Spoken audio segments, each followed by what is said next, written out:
दोस्तों नमस्कार। पैसा है, संगठन है, अधिकारी है, घोड़ा गाड़ी है, स्वयंसेवकों की टीम है, कार्यकर्ताओं का रेला है। सेंध कौन लगाएगा?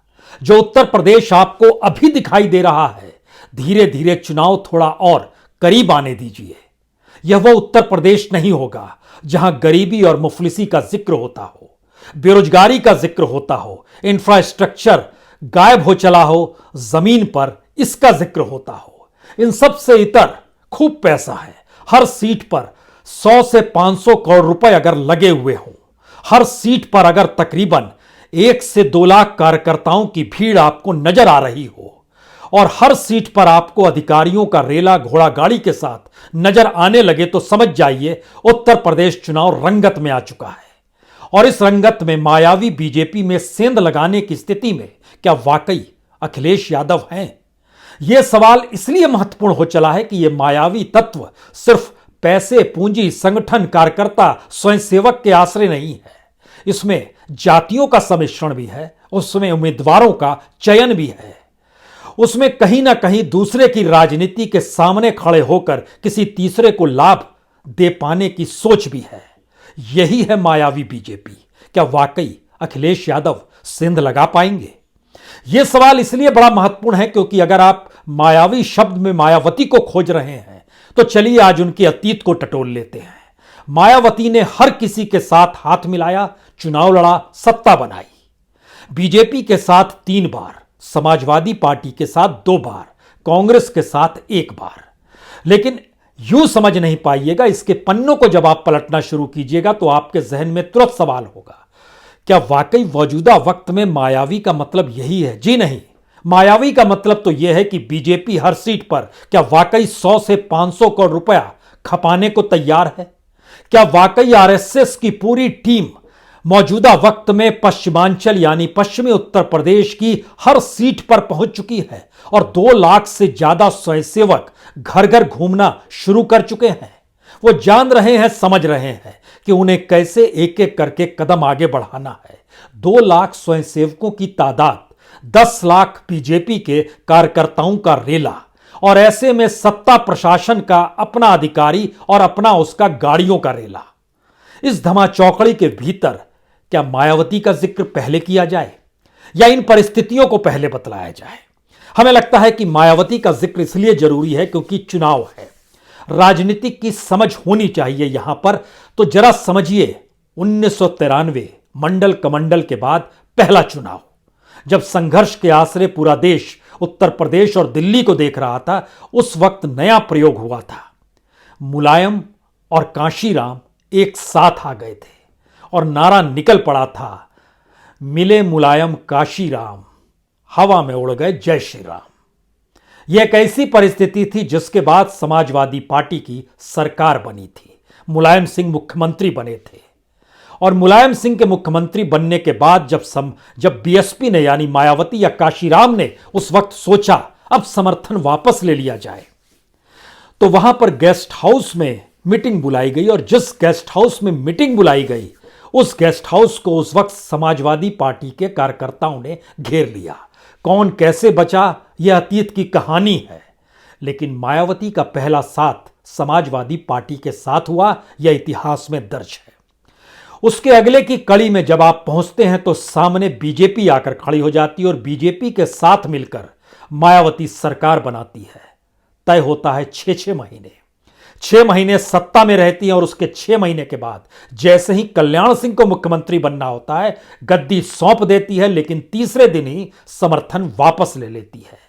एक एक हो गया, एक बार समाजवादी पार्टी के साथ, दूसरी बार बीजेपी के साथ, तीसरी बार 1996 में चुनाव लड़ती हैं कांग्रेस के साथ मिलकर। बहुमत नहीं मिल पाता है तो सरकार बना लेती हैं बीजेपी के समर्थन से, यानी बीजेपी 2 हो गया, समाजवादी पार्टी 1 हो गई, कांग्रेस 1 हो गई। उसके बाद 2002 में दोबारा समर्थन बीजेपी का मिलता है, सरकार बनाती है, लेकिन बहुत दिन नहीं टिक पाती। और ये सारी स्थितियों में जो धीरे धीरे रफ्ता है, इस रफ्ता में कहीं जमीन 2007 में मायावती को मिलती है, जब अपने बूते बहुमत के साथ में सरकार बनाती है और कोई नहीं होता है। और 2007 में मायावती, 2012 में अखिलेश यादव और 2017 में योगी आदित्यनाथ अपने बूते बहुमत के साथ सरकार बनाते हैं। लेकिन 2022 में क्या अतीत के पन्ने खुलेंगे या नहीं खुलेंगे, यह एक दूर की गोटी है। लेकिन आज हमें कुछ तथ्यों के साथ आपसे बात करना चाहते हैं। यह इसलिए बड़ा महत्वपूर्ण है क्योंकि मायावी बीजेपी के साथ क्या वाकई मायावती खड़ी है। मायावती की जो अपनी स्ट्रेटजी चल रही है, और जब बीजेपी के राजनीतिक गलियारे के भीतर घुसकर आप जब बीजेपी की रणनीति को जानना चाहेंगे तो कहीं ना कहीं खुशबू आपको मायावती की नजर क्यों आती है। 2017 के चुनाव में जिन 119 सीटों पर मायावती दूसरे नंबर पर थी, उससे ज्यादा तेजी के साथ मायावती उन 169 सीटों पर कमर कस रही है जिस पर समाजवादी पार्टी दूसरे नंबर पर थी। स्ट्रैटेजी बहुत साफ है, बीजेपी सत्ता में आए या ना आए, हमारी राजनीतिक जमीन बढ़नी चाहिए, यह अगर बीएसपी के जरिए आप समझिए। लेकिन समाजवादी पार्टी के नजरिए से समझिए तो समाजवादी पार्टी सत्ता में ना आए, चाहे बीजेपी सत्ता में आ जाए, यह स्ट्रेटजी क्या बीएसपी की है या मायावती की है। और अगर बीजेपी के नजरिए से समझिए तो मायावती और अखिलेश चुनावी मैदान में जातियों के घनाघोट में लड़ जाएंगे, मुसलमानों के वोट बट जाएंगे और बीजेपी सत्ता में आ जाएगी।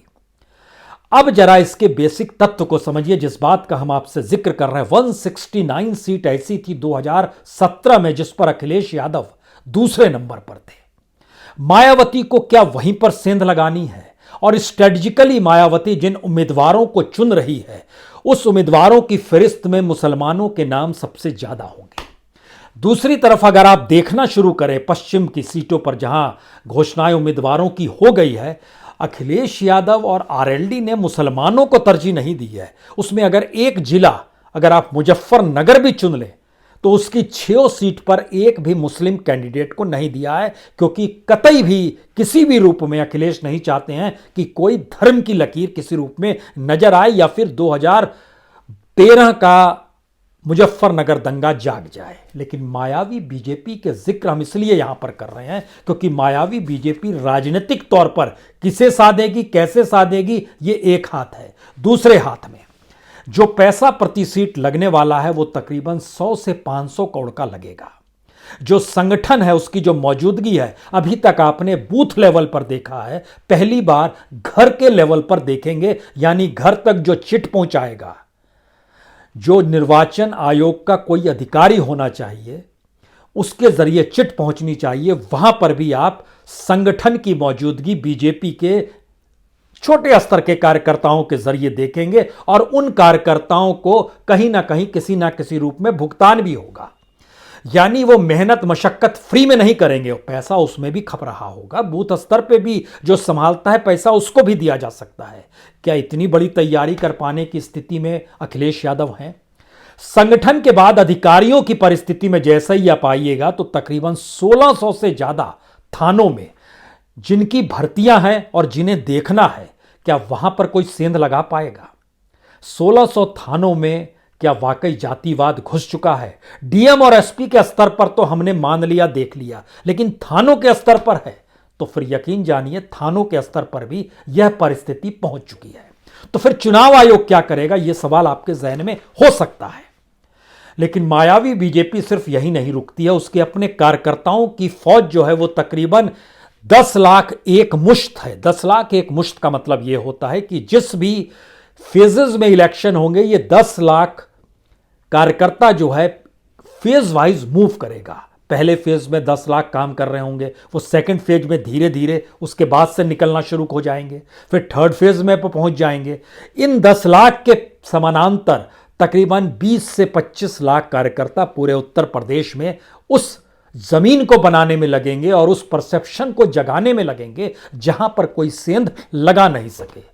जरूरत पड़े तो मुसलमान भी बन जाएंगे, जरूरत पड़े तो ओबीसी बनकर भी साथ आएंगे, जरूरत पड़े तो बनिया, ठाकुर, ब्राह्मण सब बन जाएंगे। जरूरत पड़ेगी तो ओबीसी के तौर पर भी होंगे और दलितों के तौर पर भी नजर आएंगे। जो संवाद होगा, और उत्तर प्रदेश की तो खासियत है किस्सा गोई की, सिर्फ बनारस के नहीं, उत्तर प्रदेश में भी किसी भी चौक चौराहे पर आप चले जाइए, वहां पर जो न्यूज चैनलों का रेला नजर आएगा, उस न्यूज चैनलों के भीतर में जहां जहां सड़क पर नुक्कड़ सभा हो रही होगी, जहां पर चैनल वाले पूछते हैं, वहां पर बीजेपी के कार्यकर्ताओं की मौजूदगी, जो इस 10 लाख और उससे बड़े राउंड में जो 25 लाख की है, इनकी मौजूदगी आपको दिखाई देगी, जो अदृश्य होगी। यह मायावी है, और इस मायावी प्रचार में सेंध कौन लगा पाएगा? स्वयंसेवकों की टीम मौजूदा वक्त में पूरे पश्चिमांचल को रौंद रही है, और आरएसएस के जो प्रमुख लोग होते हैं, जिसमें पहले, दूसरे, तीसरे, चौथे, पांचवें नंबर पर आते हैं, इसमें शुरुआत के पहले 2 को छोड़ दीजिए, तीसरे नंबर से शुरू हो जाइए, सबकी जिम्मेदारी है। सबके समझ आ चुका है कि उत्तर प्रदेश गंवाना नहीं है, क्योंकि इसी उत्तर प्रदेश की जमीन से 2024 में आरएसएस के शताब्दी वर्ष की उद्घोषणा होनी है, और उसके बाद पूरे भारतवर्ष में 100 बरस आरएसएस के मनाए जाने हैं। इसको लेकर अगर आपके जहन में हिंदू राष्ट्र की परिकल्पना है, अगर आपके जहन में कहीं हिंदू प्रयोगशाला की सोच है, भूल जाइए। उत्तर प्रदेश का चुनाव इन सारे प्रयोगों से ऊपर आकर रुक गया है, और मौजूदा वक्त में खास तौर से अगर आप गाजियाबाद को देखेंगे, अगर आप मेरठ को देखेंगे, हापुड़ को देखेंगे, बागपत को देखेंगे, एक एक करके देखते चले जाइए पहले फेज की परिस्थितियों को, तब आप समझ पाएंगे कि यहां पर आरएसएस की मौजूदगी हो चुकी है। इतनी बड़ी तादाद में कार्यकर्ताओं की, स्वयंसेवकों की, पैसों की, अधिकारियों की, संगठन की, घोड़ा गाड़ी की, सबकी मौजूदगी क्या कोई सेंध लगाएगा?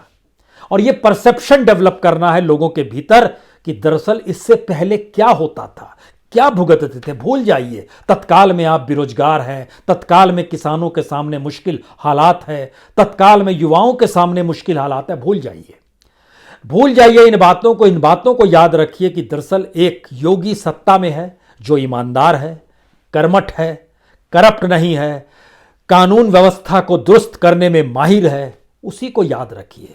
और जो कल्याणकारी योजनाएं हैं, उसके लिए तो दिल्ली चलकर खुद आपके द्वारे डिजिटल माध्यम से या फिर रैलियों के जरिए पहुंचने वाला है। बस बजट बीत जाए, उसके बाद आपके इलाके में दिल्ली से चलकर वह मायावी चीजें भी पहुंच जाएगी, जिसकी कल्पना आप कर रहे हैं कि शायद इस चुनाव में नजर ना आए।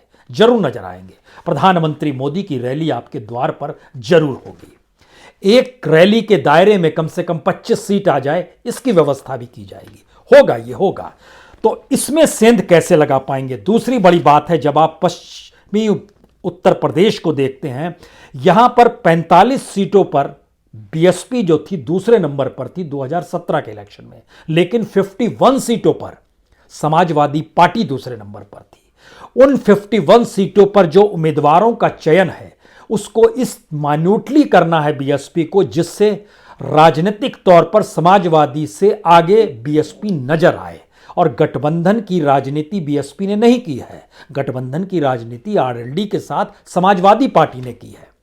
इसीलिए इन इलाकों में मुसलमानों की मौजूदगी दलितों के साथ मिल जाए तो ये कितना बड़ा कॉकटेल है, इसका एहसास इसी बात से हो सकता है कि दूसरी तमाम जातियां, चाहे ओबीसी एकजुट ही क्यों ना हो जाए, लेकिन मुस्लिम और दलित एक साथ खड़ा हो जाए तो फिर जिन 51 सीटों पर समाजवादी पार्टी दूसरे नंबर पर थी, वहां पर बीजेपी सेंध लगा सकती है। बीजेपी सेंध लगा सकती है, खड़ा कर रही है बीएसपी, बीजेपी सेंध लगा सकती है। जी, सियासत साधनी हो तो यह समझना होगा जो अदृश्य चीजें हैं उसको पकड़ना होगा।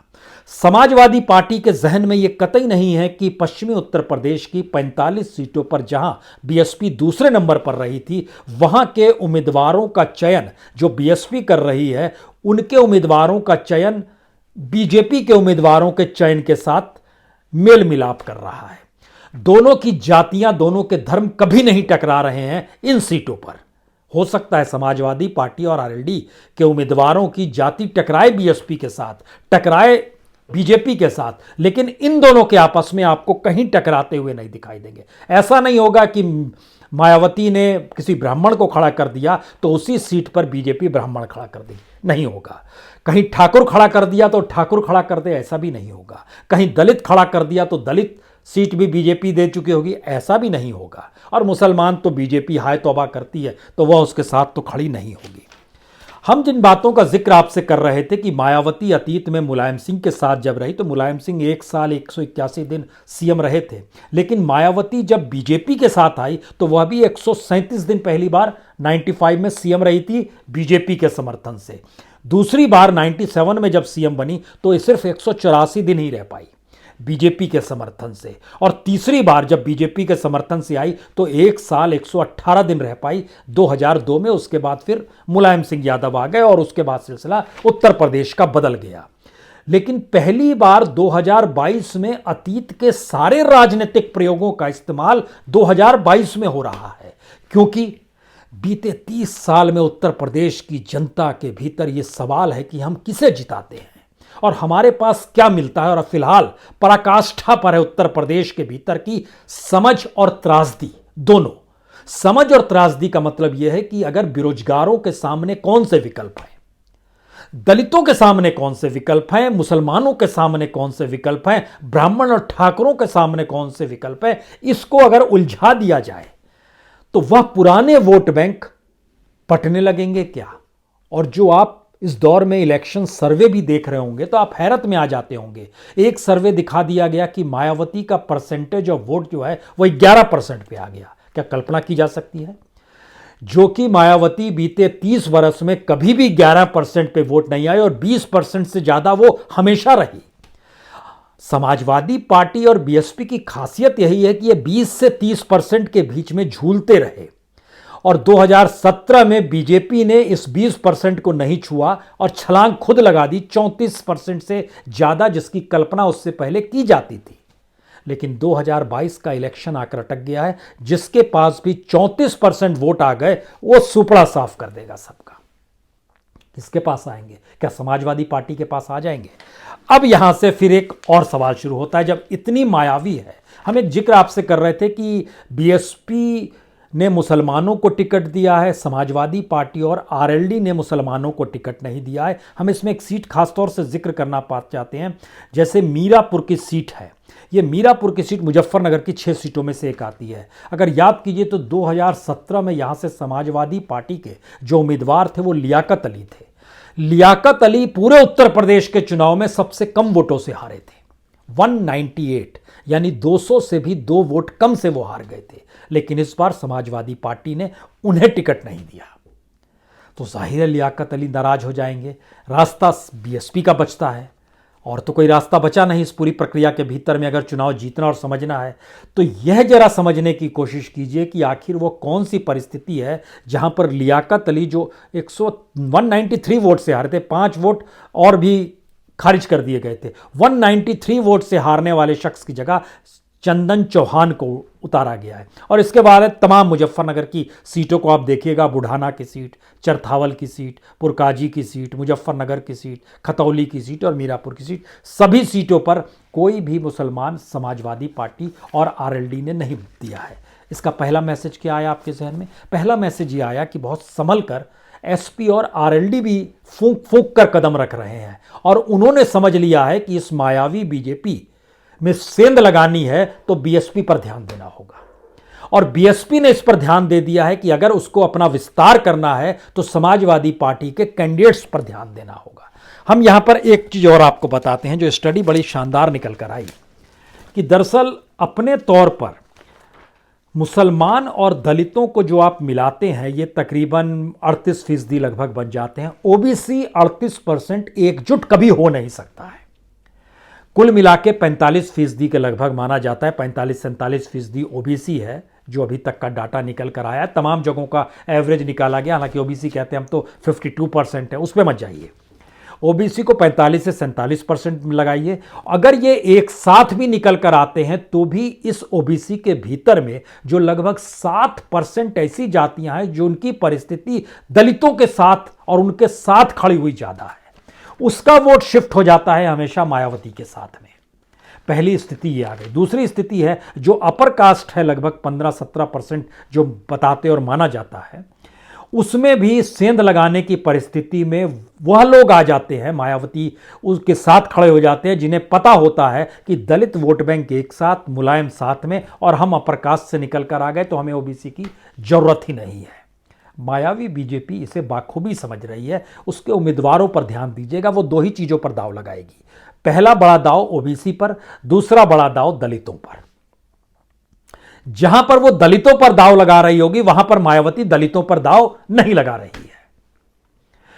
उस जगह पर समाजवादी पार्टी आरएलडी जरूर खड़ा कर रही होगी, ये एक अलग मसला है, लेकिन ये तो मायावी बीजेपी का हम आपसे जिक्र कर रहे हैं।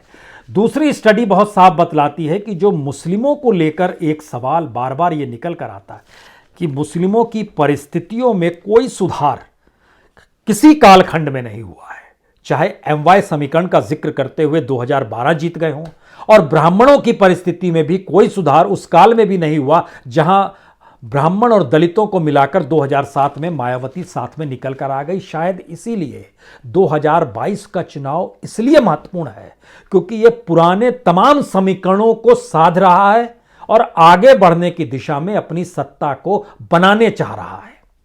यानी ये 2017 के आगे की परिस्थिति 2022 वर्ष के हिसाब से जरूर है, लेकिन राजनीति साधने के लिए अतीत के तमाम समीकरण पहली बार 2022 में सामने आकर खड़े हो गए हैं।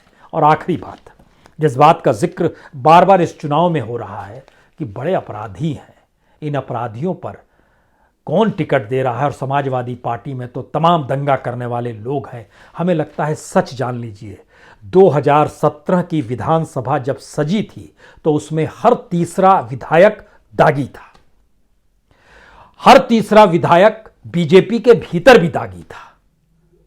तो कौन कहां पर गन लिए हुए और कौन कहां पे अन्न लिया हुआ है, इसका जिक्र नहीं करना चाहिए। संख्या के लिहाज से समझिएगा तो 403 की विधानसभा में एमएलए की संख्या में 2017 में 140 विधायक दागी थे। इन 140 में से 106 एमएलए जो थे, इन पर गंभीर आरोप थे। गंभीर आरोप का मतलब होता है मर्डर, रेप, डकैती, किडनैपिंग, महिलाओं के खिलाफ अपराध, घूसखोरी खुले तौर पर, ये सारी चीजें उसके दायरे में आती हैं। और इस दायरे में बीजेपी के 77 विधायक थे। कुल मिला के 106 विधायक बीजेपी के दागी थे, उसमें से 77 इस गंभीर मामले में थे। ओवरऑल 106 थे, उसमें से 77 बीजेपी के, तो बीजेपी ही जीती थी तो उसी के होंगे। समाजवादी पार्टी के भी 15 एमएलए पर गंभीर आरोप थे, कुल मिला के 18 दागी थे। बीएसपी के 5 थे जो दागी थे, उसमें से 4 पर गंभीर आरोप थे। कांग्रेस के 7 दागी थे, उसमें से 1 पर गंभीर आरोप थे। तो आप समझिए क्या, इसको और सरल तरीके से समझिए कि 45 एमएलए ऐसे हैं जिन पर अलग अलग तरीके से बड़े क्रूर अपराध लगे हुए हैं, लेकिन 7 एमएलए इसमें ऐसे थे जिन पे मर्डर चार्ज, 36 एमएलए ऐसे जिन पर हत्या के आरोप, हत्या करने का आरोप और हत्या की दिशा में बढ़ते हुए कदम, यानी आईपीसी की धारा 307 उसके मातहत भी थे। महिलाओं के खिलाफ जिन्होंने अपराध किया था, जो रेप की घटना, वह भी 2 विधायकों पर थी। तो अपराधियों का हम लोग जिक्र ना करें तो अच्छा है, क्योंकि अपराधियों की तस्वीर ही तो विधानसभा के भीतर नजर आएगी और उनके खिलाफ मामले जो होते हैं बरसों बरस से लटके रहते हैं। हमने जब उसको परखना शुरू किया तो पता चला कि 45 एमएलए के खिलाफ जो मामला है वो 13 साल से पेंडिंग है। 32 एमएलए के खिलाफ तकरीबन 63 क्रिमिनल चार्जेज है, जो कि 10 साल से ज्यादा से पेंडिंग पड़े हुए हैं। अपराध छोड़िए और समीकरणों पर ध्यान दीजिए और मायावी बीजेपी को समझने की कोशिश कीजिए। जहां सेंध अखिलेश लगा पाएंगे या नहीं लगा पाएंगे, जब इतना बड़ा ऑरा कार्यकर्ताओं का, इतना बड़ा ऑरा स्वयंसेवकों का, इतनी बड़ी पूंजी, शायद वो ब्लैक मनी ही हो, इतने बड़े से अधिकारियों और उस पर घोड़ा गाड़ी सब कुछ है, वो पूरा इंफ्रास्ट्रक्चर है, तो किसे फिक्र है उत्तर प्रदेश की उस तस्वीर की जो बीते 5 बरस से और हर चुनाव के वक्त हम लोग जिक्र करते हैं। यहां तो तस्वीर ही निराली है और इस मायावी बीजेपी को कौन सेंध लगा सकता है। इंतजार करते हैं पॉलिटिकल पार्टी या जनता खुद लगाएगी। तय करना भी होगा और देखना भी होगा, और इंतजार इसीलिए जरूरी है। बहुत बहुत शुक्रिया, बहुत बहुत शुक्रिया।